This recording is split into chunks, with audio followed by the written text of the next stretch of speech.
The morning of June 18, 1815, dawned with an oppressive humidity over the fields south of the village of Waterloo, in what is now Belgium.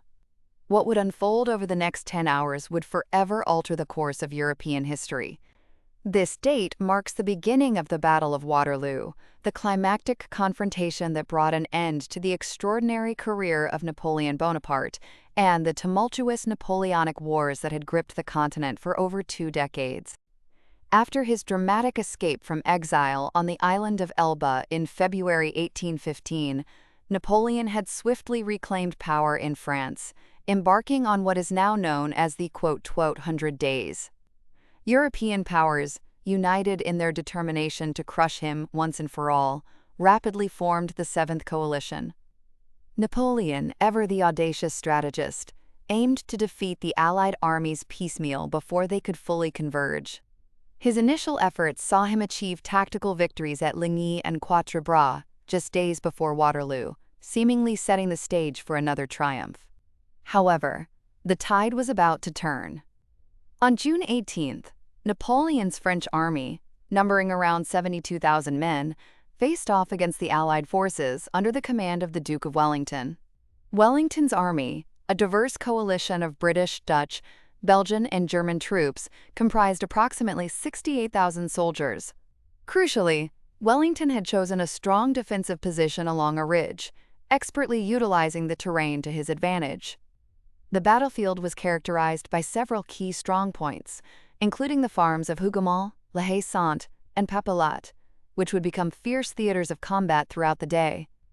Napoleon, hampered by heavy overnight rains that had turned the ground into a muddy quagmire, delayed his initial attack to allow the ground to dry. This seemingly minor decision proved pivotal, granting the Prussian army, led by Marshal Blucher, precious time to march to Wellington's aid.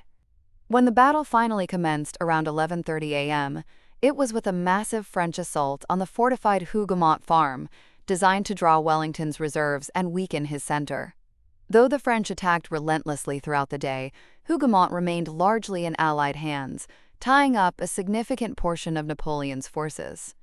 As the day wore on, the battle became a grueling exchange of attacks and counterattacks. Napoleon launched massive cavalry charges against the Allied squares, only to see them hold firm. The capture of La Haye-Sainte in the late afternoon provided a brief glimmer of hope for the French, putting immense pressure on Wellington's center. However, just as the French seemed on the verge of a breakthrough, the Prussians began to arrive on Napoleon's right flank, striking a critical blow and forcing him to divert troops to meet this new threat. In a desperate final gamble, Napoleon committed his elite Imperial Guard to a grand assault on Wellington's depleted lines. But even these legendary veterans, facing the unwavering resolve of the Allied infantry and the timely advance of Prussian forces, were repulsed. The retreat of the Imperial Guard sparked panic among the remaining French troops, turning the organized fighting into a chaotic rout. The Prussians, relentlessly pursuing the fleeing French, ensured the defeat was absolute. The Battle of Waterloo was a crushing defeat for Napoleon, costing him tens of thousands in casualties. 4 days later, he abdicated for the second and final time, eventually exiled to the remote island of St. Helena. Waterloo thus signaled the definitive end of Napoleon's imperial ambitions and France's dominance in Europe. It ushered in an era of relative peace, often referred to as the Pax Britannica, and profoundly shaped the geopolitical landscape of the 19th century. The battle remains a potent symbol of a decisive turning point, a testament to strategic resilience and the sheer unpredictability of conflict.